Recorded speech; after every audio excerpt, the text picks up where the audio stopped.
Olá, amados! Sejam muito bem-vindos a mais um vídeo aqui do nosso canal. Hoje vamos dar sequência à série sobre prosperidade. Esse início de ano, nada mais justo do que nós falarmos sobre como termos um ano próspero e como entendermos isso à luz da palavra. Começamos já na semana passada falando um pouco sobre, e hoje daremos continuidade a essa série. Então, se você ainda não é inscrito nesse canal, não esquece, já clica aqui no sininho para que você se torne inscrito. E aí toda vez que nós tivermos novas postagens, você vai receber uma notificação e você não vai perder nenhum vídeo novo de nenhuma série. Amém? Vamos dar sequência então. Se você puder, abra sua Bíblia. Lá em Salmos, capítulo 144, versículo 13. Assim diz a palavra do Senhor. Os nossos celeiros estarão cheios das mais variadas provisões. Os nossos rebanhos se multiplicarão aos milhares, às dezenas de milhares em nossos campos. O nosso gado dará suas crias, não haverá praga alguma nem aborto. Não haverá gritos de aflição em nossas ruas. Como é feliz o povo assim abençoado. Como é feliz o povo cujo Deus é o Senhor. Então, qual é o segredo aqui? Qual é a chave da prosperidade aqui nesse texto de Salmos? Deus é o Senhor. Então, a partir do momento que você torna Deus como o Senhor da tua vida, você coloca o controle total nas mãos dele, a partir disso a prosperidade começa a fluir através de você e até você. Então, você recebe de toda a prosperidade que vem de Deus e depois você também transborda ela. Lembrando, mais uma vez, não custa repetir, que toda vez que nós falarmos aqui sobre prosperidade, como citamos no último vídeo, não estamos falando apenas sobre bênçãos financeiras. Estamos falando sobre prosperidade em todas as áreas. Então, ou seja, estamos falando sobre prosperidade na saúde, prosperidade na família, prosperidade na tua vida amorosa, prosperidade nos negócios, prosperidade também nas finanças, prosperidade espiritual. Isso vale para todas as áreas. Ser próspero é você não ter falta de nada, é você não ter ausência de nada, é você ter tudo que você precisa. Isso é ser próspero à luz da palavra.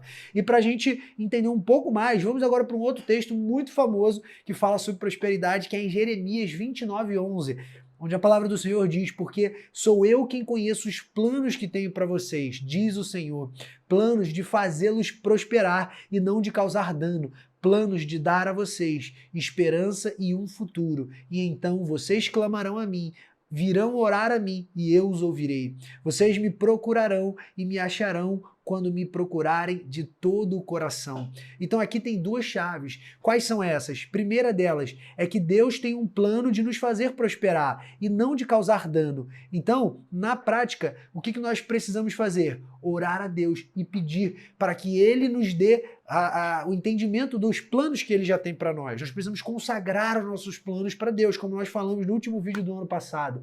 E, além disso, nós precisamos entender que os planos de Deus são sempre melhores do que o nosso.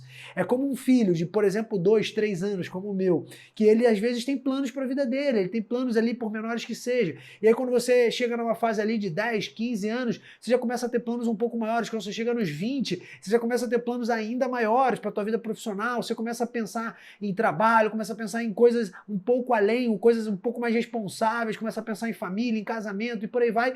Só que os nossos pais, muitas vezes, pessoas próximas a nós, a maioria das vezes eles têm planos que são melhores do que o nosso, só que às vezes na imaturidade nós não conseguimos enxergar isso.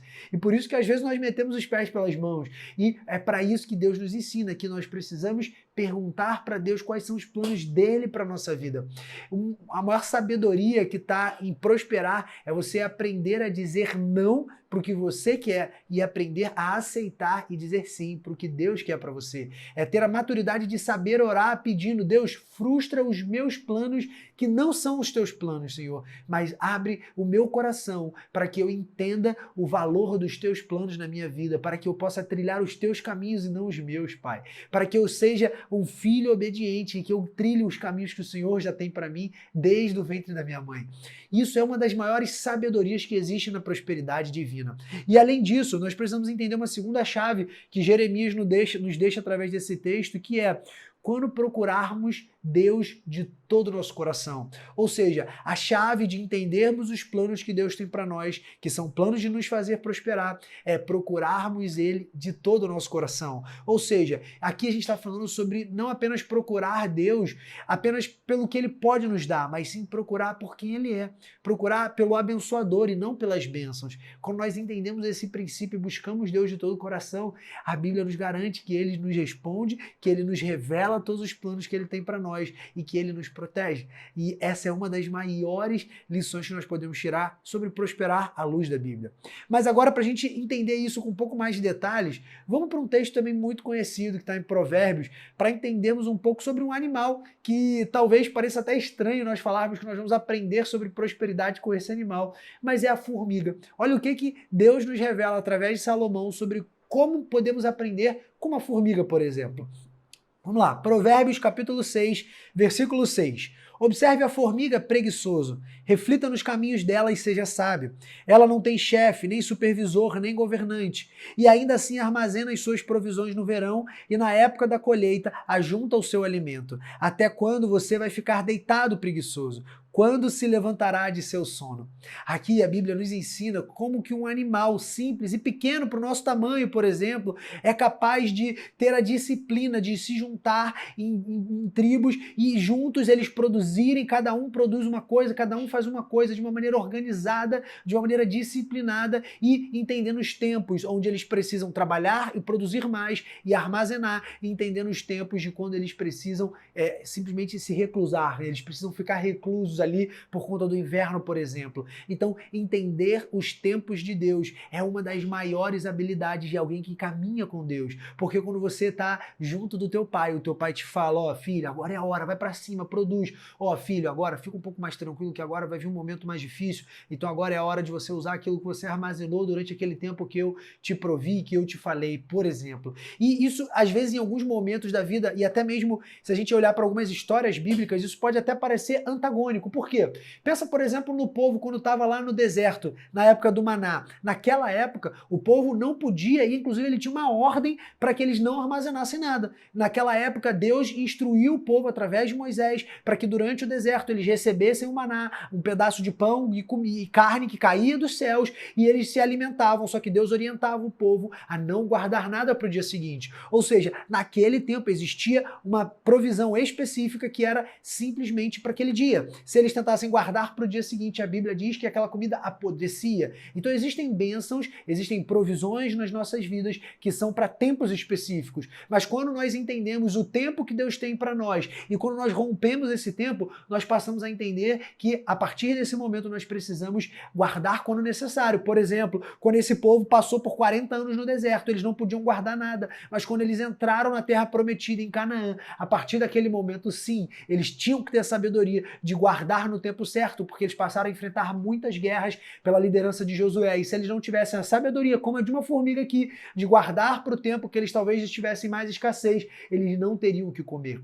Isso aconteceu em várias épocas, a gente vai falar um pouco mais sobre isso, quando Deus nos instrui a como entender os tempos, como armazenar no tempo certo e como usar os recursos que nós temos no tempo de Deus. Isso é a maior sabedoria que nós precisamos ter quando falamos em prosperidade divina. Amém, amados? Espero que vocês tenham entendido, espero que vocês tenham aprendido. Se você aprendeu alguma coisa, não esquece de anotar. Eu, particularmente, gosto muito de anotar quando eu estou aprendendo qualquer conteúdo, principalmente vindo da parte de Deus. Então, vamos dar sequência a essa série na semana que vem, uma continuação desse mesmo tema, tá? Então é importante que você assista na sequência. Se você ainda não assistiu o último, não esquece de voltar. Assim que a gente acabar aqui, volta lá e assiste. E antes de nós finalizarmos, vamos fazer como de sempre, como de praxe, a nossa oração.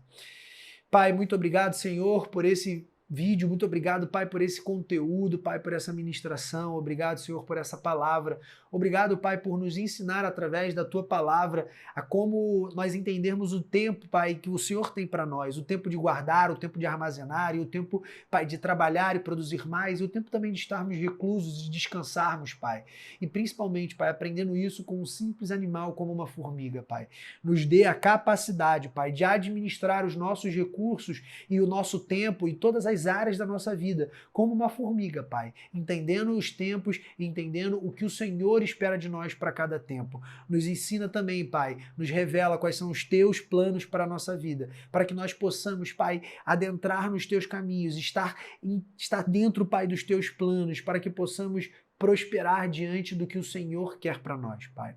Frustra os nossos planos, Pai, e abre as portas que são Tuas, Pai, para nós. Em nome de Jesus, nos dá esse entendimento, Pai. Amém. Bem, amados, até semana que vem.